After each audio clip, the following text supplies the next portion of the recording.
आप लोगों ने आज से 10 वर्ष पहले कांग्रेस पार्टी को सत्ता से बाहर करने का काम किया था। आप लोगों ने 10 साल पहले भारतीय जनता पार्टी को सत्ता में लाने का काम किया था। देश में बीजेपी की सरकार बनने के बाद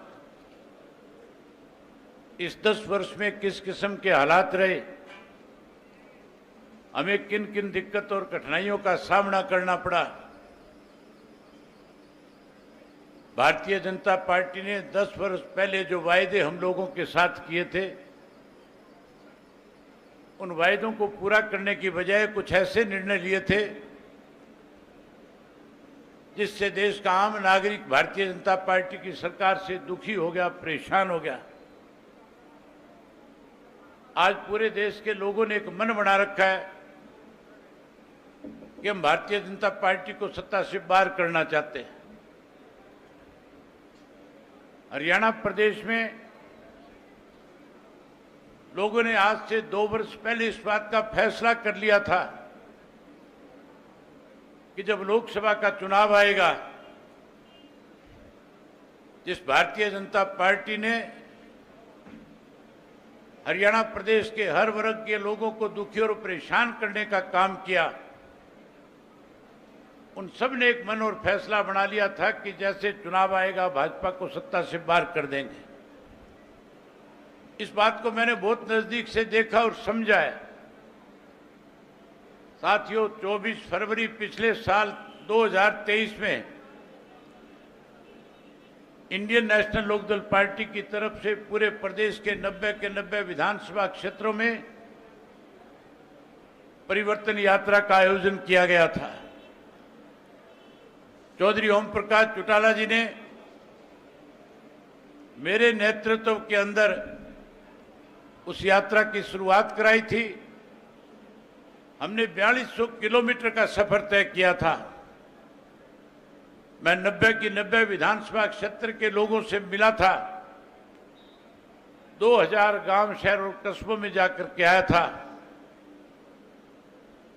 हर गांव के अंदर लोगों के बीच में बैठ करके मैंने खुल करके बात और चर्चाएं करी थी कि भाजपा जजपा के गठबंधन की सरकार बनने के बाद हालात किस तरह के हैं। इस सरकार ने कोई ऐसा काम किया हो जिसकी वजह से आम साधारण व्यक्ति को किसी चीज का लाभ मिला हो। साथियों, लोगों ने खुल करके ये कहा था, हम समय की इंतजार कर रहे हैं, हम हर हालत में परिवर्तन लेकर के आएंगे और भाजपा को सत्ता से बाहर करेंगे। वहीं लोगों ने एक बात और दोहराई थी कि हमने जिस कांग्रेस पार्टी को 10 साल पहले सत्ता से बाहर किया था, जिसने हमें परेशान किया था, दुखी किया था, हमारा फैसला है उस कांग्रेस को भी सत्ता के नजदीक नहीं आने देंगे। आज की आपकी भीड़ इस बात का उदाहरण है। जिस उत्साह के साथ आज आप यहां पे आए हो, जिस तरह से आपने अपनी बेटी को आशीर्वाद दिया है, जिस तरह से आपने सहयोग और समर्थन देने का आश्वासन दिया है, मैं एक बात पत्रकार साथियों से कह सकता हूं कि उकलाना विधानसभा क्षेत्र से इंडियन नेशनल लोकदल पार्टी की प्रत्याशी सबसे ज्यादा मतों के साथ विजयी होकर के जाएगी। जहां उकलाना में जीत दर्ज करेंगे, वहीं उकलाना के साथ साथ हिसार लोकसभा की सीट को भी, मैं अभी नारनौल की मीटिंग से होकर के आया हूं। सिसाई गांव में मीटिंग थी, बड़ी भारी संख्या में लोग आए हुए थे, बहुत उत्साह था। मैं ये मान करके चलता था कि कार्यकर्ताओं की बैठक है, ज्यादा से ज्यादा 500, 700, 800, 1000 मिल सकते हैं, लेकिन हजारों की संख्या में लोगों ने आकर के इंडियन नेशनल लोकदल पार्टी को जहां ताकत देने का काम किया, वहीं इस बात का आश्वासन दिया था कि ज्यादा से ज्यादा मतों से नारनौल से भी जिता करके भेजने का काम करेंगे। साथियों, भारतीय जनता पार्टी ने सत्ता में आने से पहले बहुत बड़े बड़े वायदे हमारे साथ किए थे। अगर मैं एक एक वायदे का जिक्र करूंगा तो बहुत लंबा समय लग जाएगा। 4 ऐसे प्रमुख वायदे थे जिससे हर नागरिक प्रभावित होता था। हमारे देश के प्रधानमंत्री ने वादा किया था और कहा था कि अगर भारतीय जनता पार्टी की सरकार देश के अंदर बनी तो सरकार बनने के बाद 70 वर्ष में कांग्रेस के लोगों ने जो धन इस देश से लूट करके विदेश के बैंकों में जमा कराया, मैं उस काले धन को वापस लेकर के आऊंगा और हरियाणा प्रदेश ने देश के हर नागरिक के खाते में 15-15 लाख रुपया जमा कराने का काम करूंगा। वायदा मोदी जी का बहुत बड़ा था, हर आदमी प्रभावित हुआ, वोट दिए, भाजपा की सरकार बन गई। दूसरा वायदा किसान के साथ किया था। किसान को कहा था कैसे किसान का वोट भाजपा को मिले, उसके लिए वायदा किया और कहा कि स्वामीनाथन की रिपोर्ट को लागू करेंगे। जहां स्वामीनाथन की रिपोर्ट लागू करने की बात कही, वहीं एमएसपी का कानून बना करके देने की भी कही थी। साथियों, जब 2-3 साल का समय बीत गया और किसान संगठनों ने जब सरकार से इसकी मांग शुरू करी तो उनकी बात सुनने की बजाय 3 काले कानून बना दिए थे।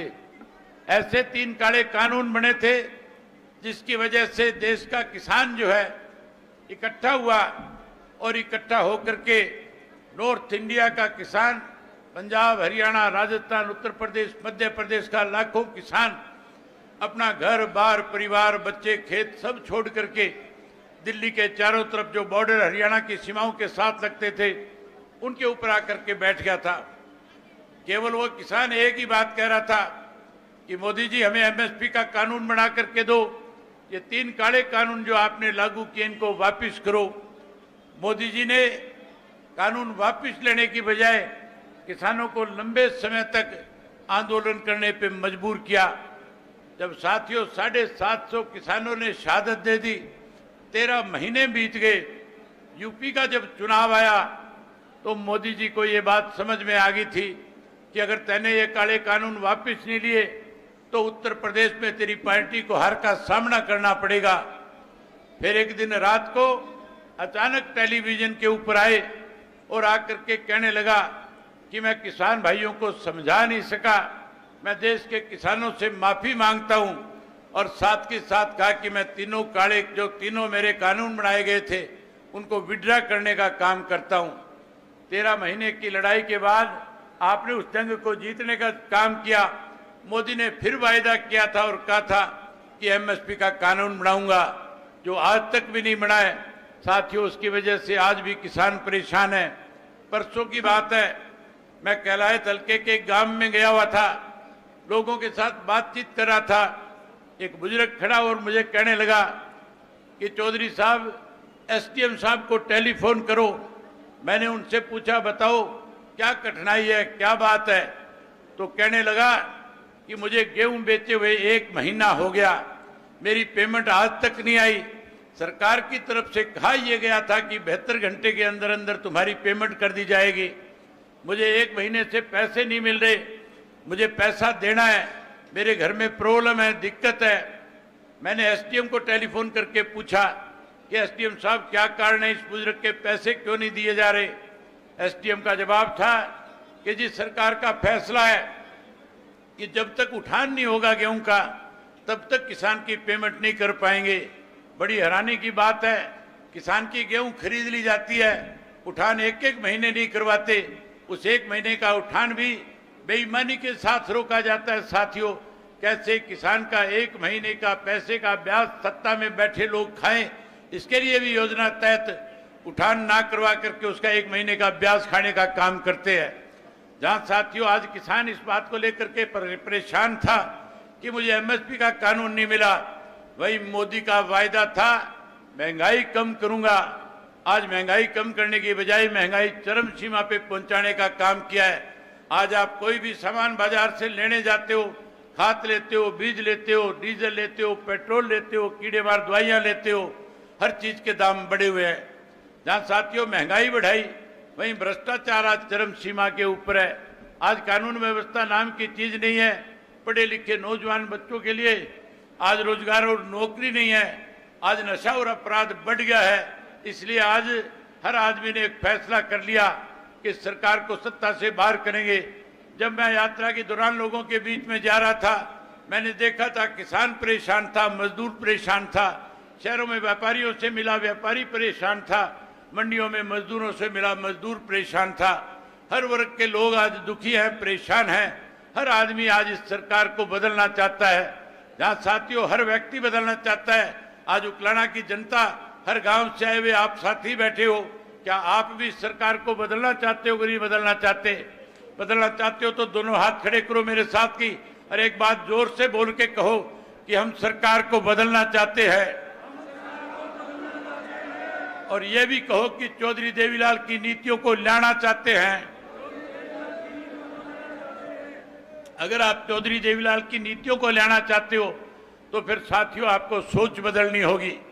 कमाल की बात है, यहां से जो 3 और प्रत्याशी चुनाव लड़ रहे हैं, उन तीनों ने चौधरी देवीलाल के फोटो लगा रखे हैं। तीनों के तीनों चौधरी देवीलाल के फोटो लगा करके वोट मांगने का काम करते हैं। लेकिन तीनों के तीनों ने कहीं ना कहीं चौधरी देवीलाल की नीतियों की पीठ में छोरों घापने का काम किया है। बड़ी हैरानी की बात है, जिस भारतीय जनता पार्टी के लिए चौधरी देवीलाल सरेआम कहा करते थे कि साथियों किसी पे भी भरोसा कर लेना, वोट चाहे कहीं डाल आना, लेकिन निक्कर वालों को अगर वोट दे दिया तो समझ लेना ये तुम्हारी मौत है।